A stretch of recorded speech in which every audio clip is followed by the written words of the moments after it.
Welcome to another BorderLaughs podcast, guys. My name is Josh Castro. You know your host over here. I'm on location at El Perritos restaurant here. I know it's been a while since you've seen me, guys, but I've been on hiatus since July, and now I'm back, guys. My dog died. I had some fucking depressing shit to go through, so now I'm back, and I'm better than ever. Here, starting off the new year on 2024 with my guest for tonight, Miss Celia Contreras, guys. Howdy. And so during this time, I had to think between my podcast and the time that I wasn't doing anything. I was doing a couple shows, and I was very fortunate to get picked up on a tour, Way Funny, with Valente Rodriguez and Flo Hernandez, and very cool people, guys. We're very appreciative of them allowing me to come out here and do a tour on them, guys. And Celia was actually on that tour with us. She joined us with a couple. And we got the treats. The treats and the eats. So, as you guys know, we're here on location at El Perrito doing the comedy, culture, comida portion of the podcast, guys. We're doing a food review of El Perrito's food here. Celia has... she's not going to share the hot dog, guys. She's not going to share the hot dog. It's massive. And so... And you guys know this, every time I do my videos, I always do culture, comedy, comida. And this is a comida portion of where we do a little quick food review of the food. And after that, we get to talk about comedy and culture, and we do little things after. So go ahead, without further ado. I'm going to try one. And so, yeah. So. I fuck with it.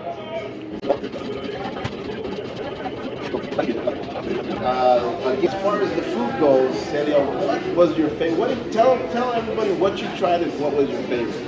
Alright, so I tried the drowned tacos, the crispy tacos, and the chili dog, which has green chili on it, and it's bacon wrapped too. So like all of that sounded good, but I never had drowned tacos, and he was explaining it to me on the way. So I'm like, I don't know what the fuck that is, but I'm down.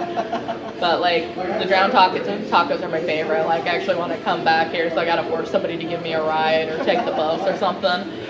And then the crispy tacos, I liked that I've had better crispy tacos. Okay. Yeah. And then this, I took like 2 bites so far, but I really enjoy it. But so far, the drowned tacos are my favorite.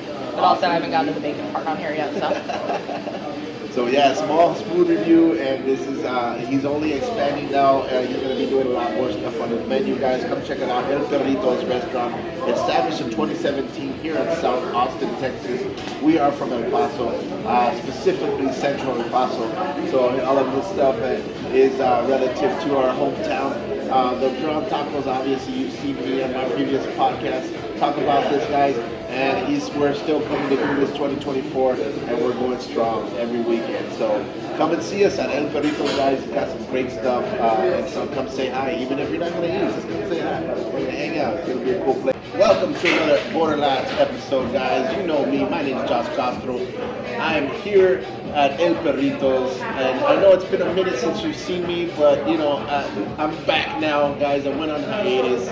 I was out for July and had a little death in my family, but now I'm back and I'm able to come back and be strong. And I was able to get picked up by Way Funny tour, Valente Rodriguez, who has been on movies, George Lopez show, and my homie Flo Hernandez. And as I was able to get on this road tour, I also have my friend Celia Contreras here, guys. So Celia Contreras, she is blowing up now here in the Austin scene, guys. If you don't follow comedy or Kill Tony, I don't know what the hell you're doing with your life, guys. But Celia Contreras here, and she has definitely stepped into the realm of comedy here in Austin and make her presence known. Tell me about it. Tell me about your Kill Tony experience.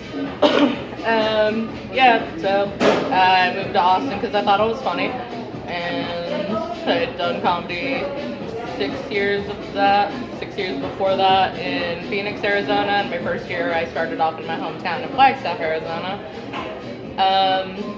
The day I got called, I wasn't expecting it because you sign up week after week after week, and then after a while you're like, yeah, no, this is like the actual lottery.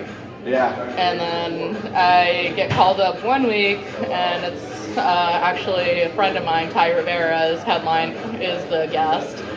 And I felt at ease because I'm like, okay, thank God I know Ty. And then, like, I was waiting for that episode to come out and I was watching it. And as I'm watching my episode, they're like, Celia Contreras. And I'm like, oh. And then I go and the guest was Roseanne Barr. Yeah, wow, what an opportunity. And so that was, what, about 2 months ago, 3 months ago? I think it happened back, it was early September. Right? Early September or late August. Yeah, that's when things started kind of shifting. Actually, yeah, it's been about 3 months now. Yeah. So how was it like working with Roseanne Barr? I love her. She's super cool, and also it's insane to meet somebody who like made her name in comedy, a female who like, not to be a dick, at the time looked like me. But like, she was a big bitch when she started. She's skinny and hot now. She actually looks better than Madonna, according to most memes, and I agree. Oh, yeah, Madonna right now looks like Madonna. She kind of looks like Kim Kardashian if she swallowed a beehive and was allergic. Damn, that is a perfect description of what she looks like. Yeah. It's like a mix between Little Kim. Like Little Kim had some shellfish. Yeah, Little Kim was so beautiful, and then like she got all that plastic surgery. She pulled the Michael Jackson. Yeah, they got too much. Also, Meg Ryan, she used to be cute. Now she looks like the Joker, like the Jack Nicholson Joker from the Tim Burton version. I say she more looks like that other actor, the male guy that had his face burned, and Mickey Ward. I think there's some resemblance there, but we're neither here or there. But that's great, man. You had an opportunity to work with Roseanne Barr. So how many times have you opened up for her so far? So it was supposed to be a couple, but some wires got crossed. So I only actually got to do the one show with her. Yeah. But still, like. Hey, one show is one show. Yeah, her son, who's like her assistant or manager type person. He told me that she had never had an opener, so right now I'm currently the only person to have ever opened for Roseanne Barr. Normally she just goes up there cold. See, you guys hear that? That's history. A Latina opened up for Roseanne Barr, guys. Also, I will say this. Roseanne is a class act. She's batshit insane, but in a good way. But for all the shows I was supposed to do that I didn't get to do, she paid me for them anyway. That's great. That's great. I want to put that out there. And if you're not familiar with our show, we do comedy, culture, and comida, guys. That's what we call about. That's all we talk about here at BorderLaughs podcast, guys. And right here, we've also talked about a lot of different bit of comedy and growing up here in the Austin comedy scene. What else? What's your interpretation of the Austin comedy scene? How have you perceived it? Do you have any opinions? I do. So first thing, I was terrified to move here. Like I spent my whole life in Arizona, except for that little stint I did when I was hitchhiking. Yeah. But I was scared to move here, and like you can ask my friends in Arizona, I kept crying as soon as I decided I was going to move here because I saw the scene and saw like how many mics I could hit up at a night, how many opportunities to get seen, so you did your how homework. many random people. Well, sort of a mutual friend, Hector Garcia, he brought me and another comic, A.V. Raynow. Shout out to Hector. Shout out to Hector and shout out to A.V., who fucking dusted the Corpus Christi people in their roast in their hometown. Ooh. Fucking embarrassed all you Texans. Hey, Corpus, man, what's up, man? We're gonna be there this Saturday, man. I'm gonna see what's up. We're ready for that heat. Yeah, we're ready. Shout out to AV too, doing everything in Arizona, guys. So that's awesome, man. You got a lot of friend support that help you along the way. And I remember Hector calling me up, and he's like, "Hey, man, I got this comedian. She's really good coming in." And I'm like, oh, man, another comedian coming in. In my mind, I'm thinking like, oh man, how many more are coming in? So I'm like, all right, well, if it's coming from Hector, she's got to be good. And then sure enough, it was right on spot. And as soon as I saw Celia, I was like, oh, she's gonna be good. She's gonna tear it up here. And sure enough, she was one of the first ones I had her headline during my show for the Ha Ha Room. and BorderLaughs as well. She's done a tremendous job working here in the scene and building up to where she's at right now, guys. So a lot of praise to her and being Latina in the scene and kind of taking over. So I'm looking up to her. We had an opportunity to get on tour too with Valente Rodriguez and Flo Hernandez. That was so cool. Part of the Wave Funding Tour that we're part of doing this tour. We're going to be in San Antonio this Saturday and also Victoria, Texas this Friday night. By the time you see this, it'll probably be over. So, but you had a chance to jump on tour with us too. What did you think about that? Going to South Texas, that was a long ride. No, that was cool. Then we got to talk about the border patrol thing. Oh yeah. But yeah, when he said Valente Rodriguez, I'm all like, who's that? And then he's all like from the George Lopez show. He's Ernie, and I'm like, oh. And then he's like, blood in, blood out. And I'm like, oh, fuck yeah. Is that my copy? Oh no. Oh, I still have your copy, Yeah, right? I'll get it from you later. Yeah, I think I do have your copy. Yeah, and a couple of my little signed ones. Yes. I forgot where I put it, but I'll find it. I know where I have it. No worries. But yeah, and I wasn't expecting, like, both Flo and Valente were really cool and down to earth. But also, we were told, like, I was told we were doing a private gig. I didn't know it was going to be in front of a whole bunch of fancy-ass rich Mexicans, like lawyers, judges, doctors. I walk in there and it looks like the Princess Diaries and it had been recast by Latinos. Just fucking flowers. And there was 15 chandeliers. Who the fuck needs 15 chandeliers? Oh, Who are you trying to impress? Venue. It was gorgeous. It was like the Super Bowls of quinceañeras. But we're all up there dressed like shit. I'm still wearing my pajamas, which is this long like gown, but it looks like regular clothes. But it's it actually full. looks elegant. It looks like you fit It right does in. look elegant, but like there's a whole bunch of cigarette burns in there and like Nobody noticed. holes from when I like when the weed would fall out of my bowl, and just then I wouldn't be paying attention. I'm like, why does my leg hurt? Oh, pain. But yeah, that was a really cool experience. So we drove basically from Austin all the way down to the RGV, did a couple private gigs, and then we moved up all the way to El Paso.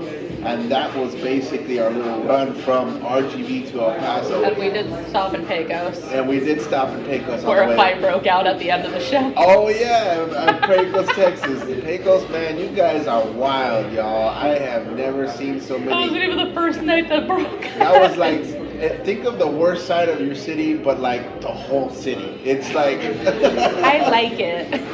it's actually pretty welcoming. Actually, yeah, a lot of people were very homey, very family oriented. I didn't like the opener.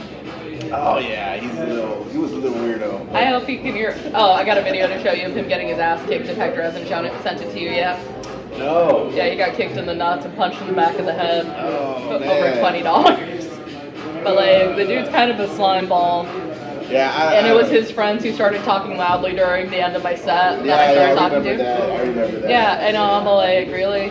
So word of advice to new comics, guys: if you're coming out on the show and they ask you to come on the show, don't be an asshole. Don't talk about. Do your part. Do what you need to do. Don't be a weirdo. And don't kidnap my fucking feature and take him to your shady trailer.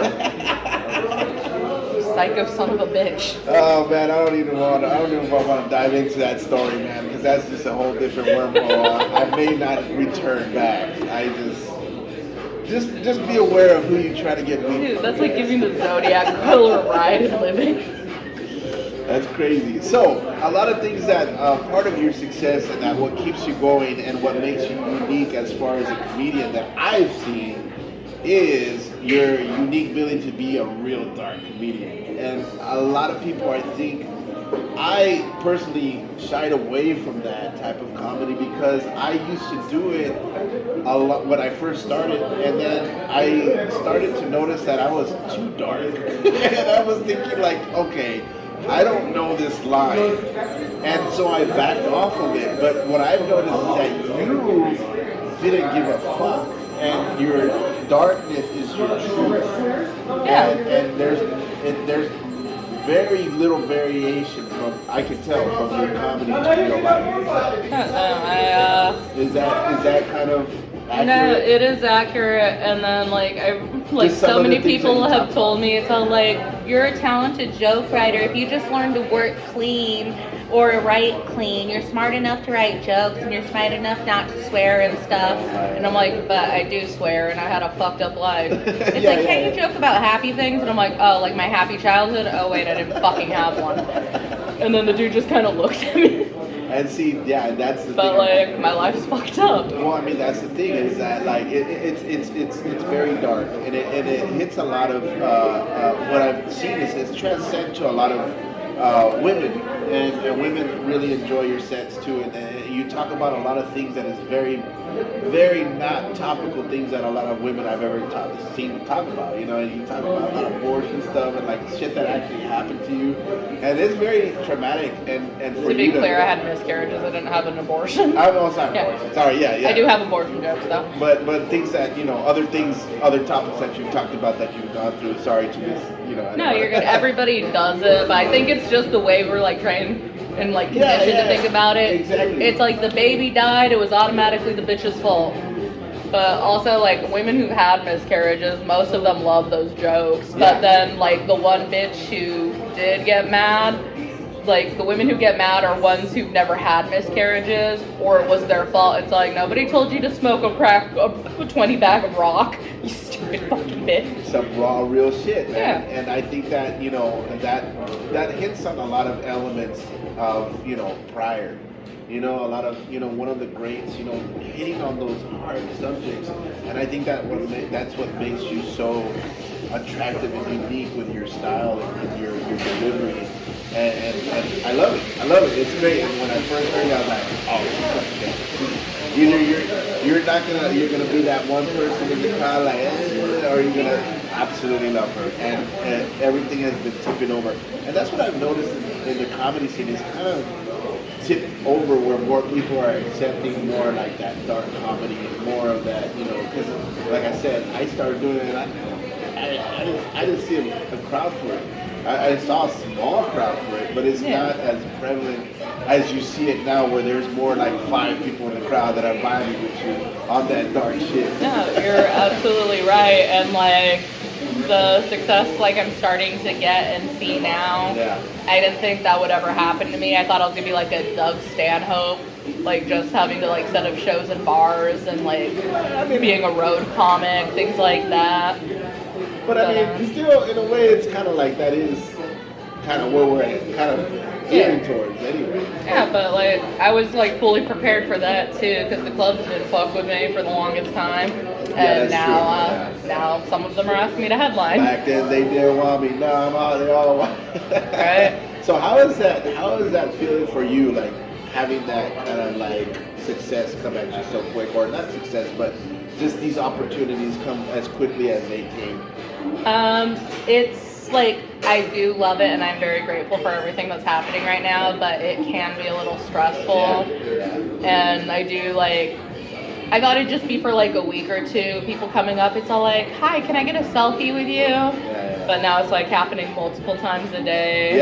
And I witnessed it. I know, like, even open micers will come up to her and be like, can I get a picture? Yeah. Oh, and then my friends will give me shit about it. Like, somebody will come up, I'll take a picture, it's all like, ooh, look who has fans. It's all like, thank you for taking the time to sit with us, Miss Contreras. And I'm like, go fuck yourself. That's hilarious. And so, and one of the things I love being on the road, too, I forgot, we'll kind of come back to this, but we forgot to talk about our trip from the RGV to Pecos, Texas. Oh, yeah, so we get stopped at Border Patrol, right? So a lot of people, let's back up. A lot of people don't realize there are checkpoints within Texas. Yeah. Border Patrol checkpoints. So the people that are seeing this out of Texas that have never been here, there are within, you have to go through these checkpoints and basically declare if you're a U.S. citizen. Well, I'm really against these checkpoints, and it's part of the Texas Constitution. But they have these there, and so I'm used to them. I've gone through them so many times, and I've never had any issues.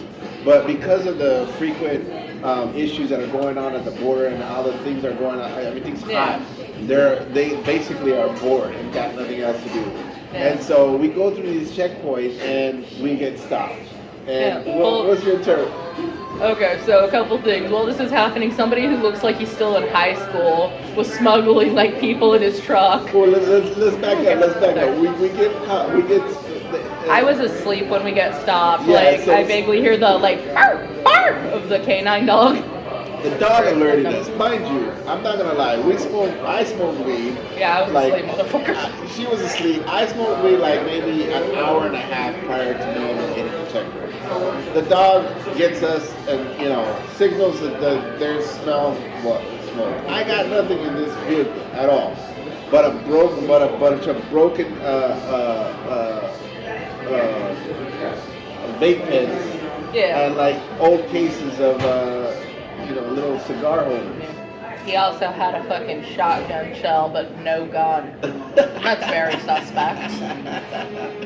I also had a 9mm. Oh yeah, the 9mm bullet, hollow tip. All right. Which I found in Corpus, which I don't know why I picked it up and saved it. Like if I was gonna put it in my gun and shoot. Like it just somewhere. saving it for the zombie apocalypse in case you run across a 9mm. I am a reverse hoarder. My mom, seriously, my mom's a hoarder. And I think I inherited this and I'm becoming a prepper. I am becoming a fucking prepper. And I see bullets and I'm like, oh, I better save that. I see old canned food, I was like, I better save that. Yeah. It's becoming an issue. And so as we're getting stopped, they put us in this little cell area.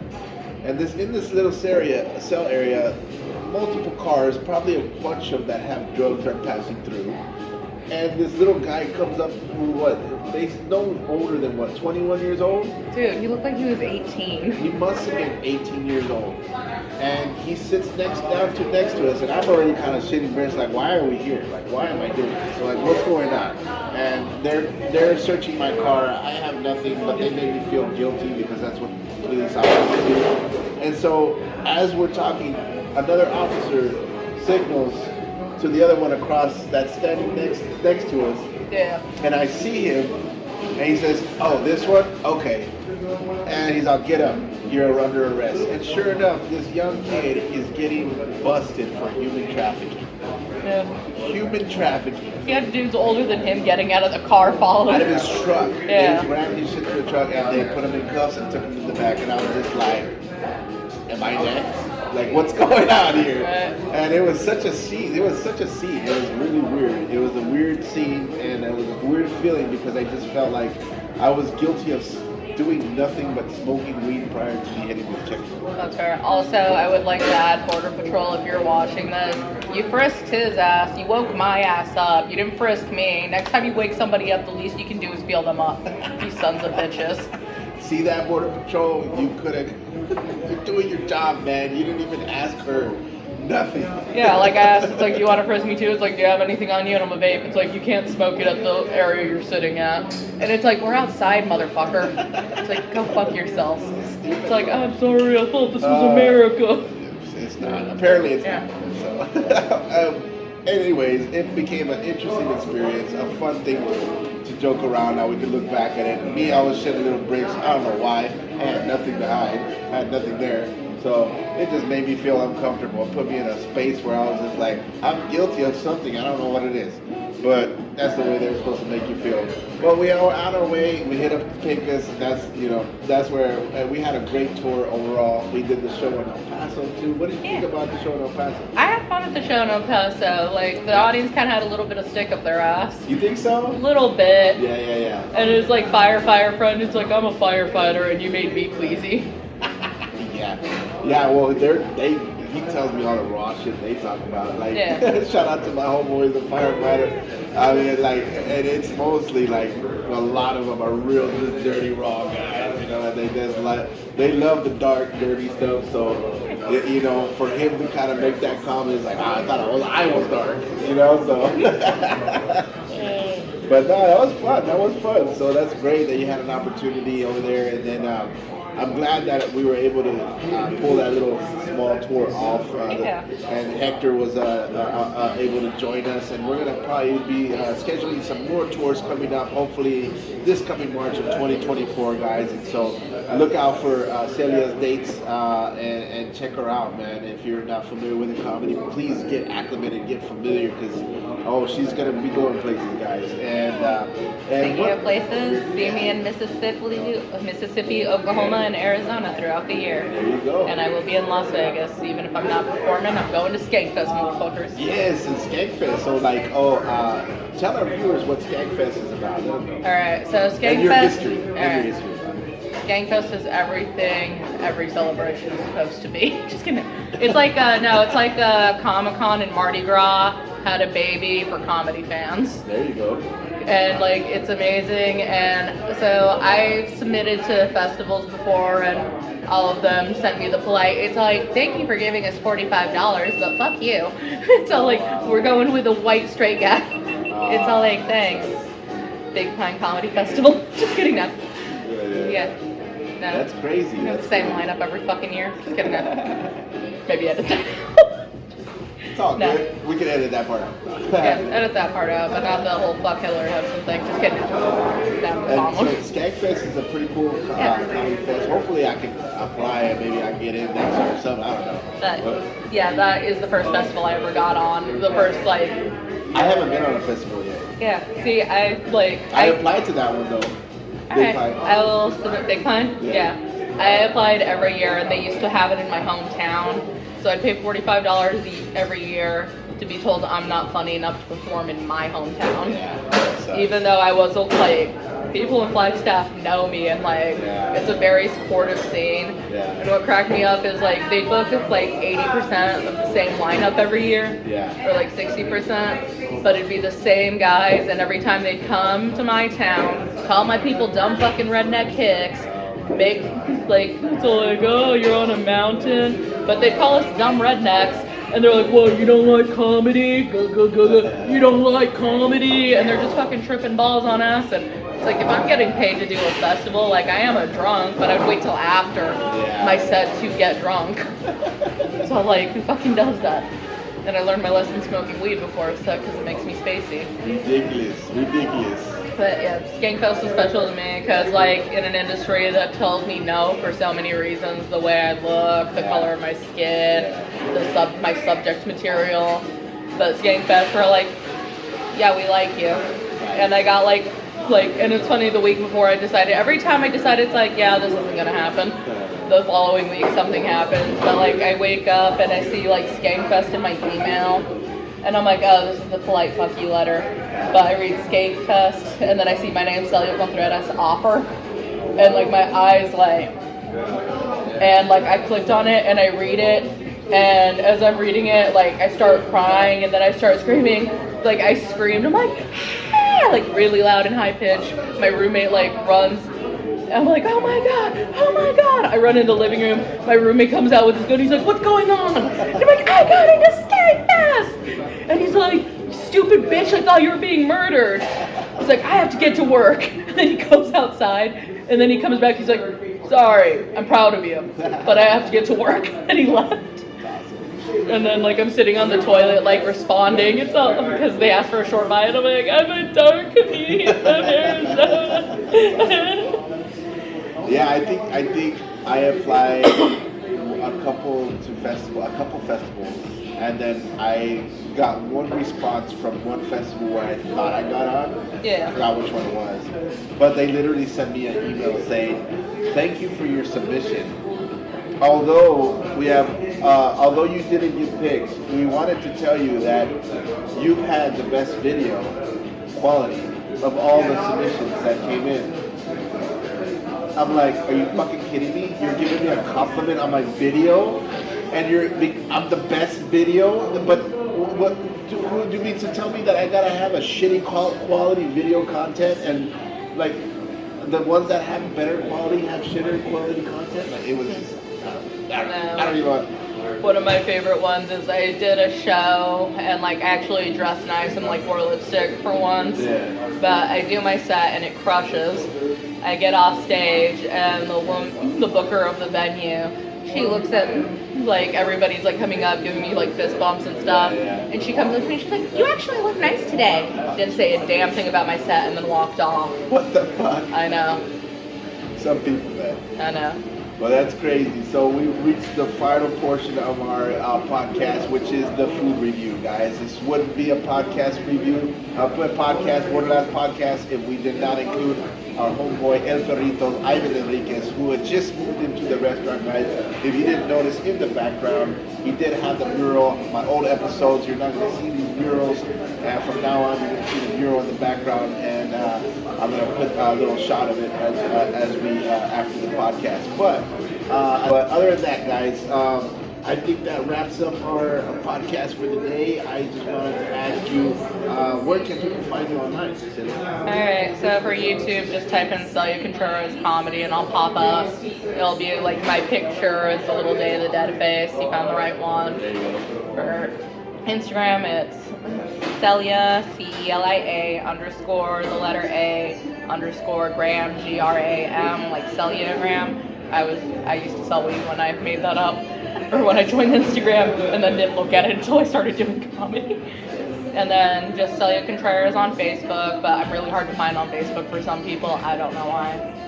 Who knows? Yeah. And I think that's it. There's Twitter or X or whatever the fuck it's called, but like I got it, but I'm hardly ever on it. Yeah, I've lost interest in it. And then TikTok is Celia Contreras 887 or 886, I believe. But you can also just type in Celia Contreras comedy. You'll probably find it. Yeah. Well, guys, this has been another episode of BorderLaughs podcast. Thank you so much for joining me on back from hiatus. We're going to be coming out with some more episodes coming out this 2024. Come check us out. If you like this episode, please like, subscribe us at BorderLaughs podcast on Instagram and on Facebook, guys. So thank you so much, and we'll definitely have Celia back in another episode and maybe another food review, guys. So until then, be cool. Ate guacho. I'll see y'all later. Thank you so much. Thank you. Perfect.